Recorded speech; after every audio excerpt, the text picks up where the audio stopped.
दोस्तों, स्वागत है आप सभी का एक बार फिर से हमारे YouTube चैनल वर्ल्ड नेशन में। तो दोस्तों, कैसे हैं आप लोग। आज की वीडियो में हम बात करेंगे रैम और रोम के बारे में। इनमें अंतर क्या है, इनकी खूबियां क्या हैं, इनकी कमियां क्या हैं, अभी तक इनके कितने वर्जन आ चुके हैं, इसमें कितना चेंजेस हो गए हैं और इनका आपके लैपटॉप, फ़ोन और पीसी के अलावा इनका उपयोग और कहाँ किया जाता है। तो पूरी जानकारी के लिए वीडियो के लास्ट तक बने रहें। इसके अलावा अगर दोस्तों अभी तक आपने हमारे चैनल को सब्सक्राइब नहीं किया है तो सब्सक्राइब करें और बेल आइकन जरूर से जरूर प्रेस करें। तो आइए वीडियो स्टार्ट करते हैं। सबसे पहले हम जानते हैं रीड ओनली मेमोरी यानी रोम के बारे में। इसे वैसे तो हम पी रोम कहते हैं। पी रोम का फुल फॉर्म होगा प्रोग्रामेबल रीड ओनली मेमोरी। इस मेमोरी में जैसा कि नाम से ही आप जान चुके होंगे कि इसे हम सिर्फ पढ़ सकते हैं, देख सकते हैं, इसमें हम कुछ चेंजेस नहीं कर सकते। इसलिए इसे इन बिल्ट सॉफ्टवेयर या फिर नॉन वोलाटाइल फर्मवेयर कहा जाता है। फर्मवेयर का यहाँ मतलब होता है दृढ़ निश्चय से। दृढ़ निश्चय से आप समझ सकते हैं कि हमारी जो भारतीय संस्कृति है, यहाँ जब एक लड़की की शादी होती है तो उसे सिखाया जाता है कि बेटा ये तुम्हारा ससुराल है, यही तुम्हारा सब कुछ है, यहाँ तुम्हें कूटा जाए, पीटा जाए, कुछ भी, इसे आपको एक्सेप्ट करना होगा। हम आपको डोली में बिठा रहे हैं। एक अच्छी बहू का ये कर्तव्य होता है कि वो अर्थी में है। तो ये रीड ओनली मेमोरी जो है ना, ये भारतीय संस्कृति की बहू है। कुल मिला के आप ये समझ सकते हैं, क्योंकि इसमें आप कोई भी चेंजेस नहीं ला सकते। अब हम जानते हैं इस रीड ओनली मेमोरी का यूज कहाँ कहाँ होता है। दोस्तों, आप सबके यहाँ वॉशिंग मशीन तो जरूर होगी। वॉशिंग मशीन का जो डिजिटल मीटर होता है उसमें भी रीड ओनली मेमोरी का यूज किया जाता है। आपने ध्यान दिया होगा, जब आप कपड़े धोने के लिए उसमें डालते हैं तो आप एक टाइमिंग सेट करते हैं। उस टाइमिंग पे आपका वॉशिंग मशीन ऑटोमेटिक रुक जाता है, बंद हो जाता है।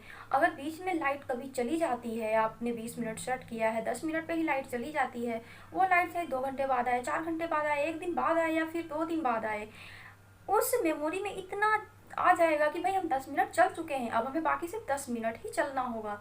अगर आपने ये इस पर ध्यान नहीं दिया है तो प्लीज़ ध्यान दीजिएगा, आपको समझ में आ जाएगा। और दूसरा इसका उदाहरण हम दे सकते हैं माइक्रोवेव ओवन। माइक्रोवेव ओवन भी कुछ ऐसा ही है, उसमें भी रोम का उपयोग किया जाता है। उसमें भी हम टाइमिंग सेट करते हैं, वो उतनी टाइम चलने के बाद अपने आप बंद हो जाता है। इसके अलावा हम इंस्ट्रूमेंटल क्लस्टर को ले लेते हैं, जो आपके व्हीकल्स में लगे होते हैं। जब आप राइट लेफ्ट टर्न करते हैं तो ग्रीन लाइट जलती है। आपने सीट बेल्ट बांधा हुआ है कि नहीं बांधा हुआ है ये भी शो करेगा। कितना डीजल पेट्रोल है आपके व्हीकल में ये भी इसमें शो करेगा। आप कितने किलोमीटर तक अपने व्हीकल को ड्राइव कर चुके हैं ये भी शो करेगा। और आप कितनी स्पीड से अपने व्हीकल को चला रहे हैं, ड्राइव कर रहे हैं, ये भी शो करेगा। तो दोस्तों, आप समझ चुके होंगे इस तरह पता नहीं कितनी सारी चीज़ों में रोम का उपयोग होता है। होंगे मैंने अपने लाइफ का जो पहला फ़ोन देखा था, नोकिया का देखा था। उसमें कुछ इस तरह का इंटरफेस ओपन होता था स्विच ऑन होने के बाद। तो फिर कंपनियों को लगा, मतलब नोकिया नहीं, अदर कंपनियों को भी लगा कि इसमें भाई टाइम टाइम पे हमारे प्रोडक्ट में चेंजेस आते रहते हैं, तो उस हिसाब से इसमें भी चेंजेस आने चाहिए। तो इसलिए इस पर काम हुआ और इसे ईपी रोम बनाया गया।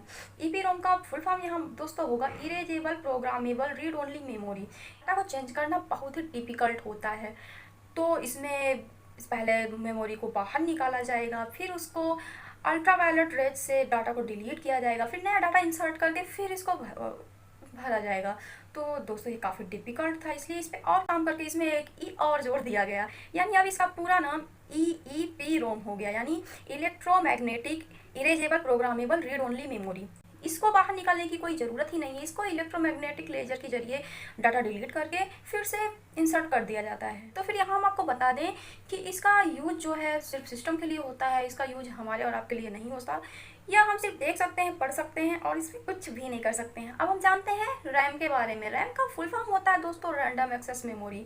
हम अपने फ़ोन पे, अपने लैपटॉप पे, अपने डेस्कटॉप पे जितने भी काम करते हैं, चाहे वो मूवी देख रहे हों या फिर कोई अपना फाइल तैयार कर रहे हों, कुछ भी कर रहे हों, वो सारा हमारा रैम पे होता है। रैम आप सीधा सा समझ लीजिए, कवर्ड दिख रहा है, इसमें ढेर सारी फाइलें दिख रही हैं। यहाँ तो आप काम कर नहीं सकते ना कवर्ड में, तो इसके लिए आपको क्या चाहिए, एक टेबल चाहिए बैठ के काम करने के लिए। तो आपका टेबल रैम कहलाएगा। ये टेबल आपका जितना बड़ा होगा वहाँ आप इतनी ज़्यादा फाइलें रख सकते हैं। उसी तरह आपका रैम जो है जितना ज़्यादा स्पेस का होगा, जितना ज़्यादा जीबी का होगा, आपके फ़ोन का, आपके लैपटॉप का, आपके डेस्कटॉप का स्पीड भी उतना ही ज़्यादा होगा और आप उतने ही ज़्यादा मल्टीवर्क काम कर सकते हैं। रैम भी दो प्रकार के होते हैं, एक होता है एस रैम और एक होता है डी रैम। पहला स्टैटिक रैम। स्टैटिक रैम में आपका डेट एंड टाइम ये सारा सेट होता है। इसे आप अगर सेट एक बार कर देते हैं तो दोबारा इसमें कोई चेंज नहीं होता। अपना सिस्टम चाहे 5 साल बाद ओपन कीजिए, लेकिन फिर भी आपने जो डेट एंड टाइम सेट किया है आपको वही शो करे। और दूसरा होता है डी रोम यानी डायनेमिक रोम। ये आप समझ सकते हैं कि सारा काम आप इसी में करते हैं, लेकिन एक बार आपका पावर चला गया तो दोबारा आप वहाँ से काम शुरू नहीं कर पाएंगे।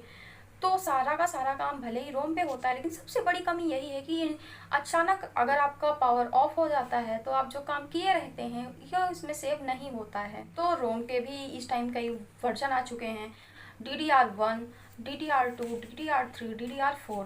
अब इसमें आपको बताने की ज़रूरत नहीं है कि DDR4 सबसे बेस्ट वर्जन है इस टाइम का। तो दोस्तों, आपको हमारी वीडियो कैसी लगी कमेंट करके बताइएगा। अगर आपको वीडियो हमारी अच्छी लगी तो लाइक करिए, नहीं अच्छी लगी तो डिसलाइक करिए। मिलते हैं आपसे नेक्स्ट वीडियो में, तब तक के लिए जय हिंद।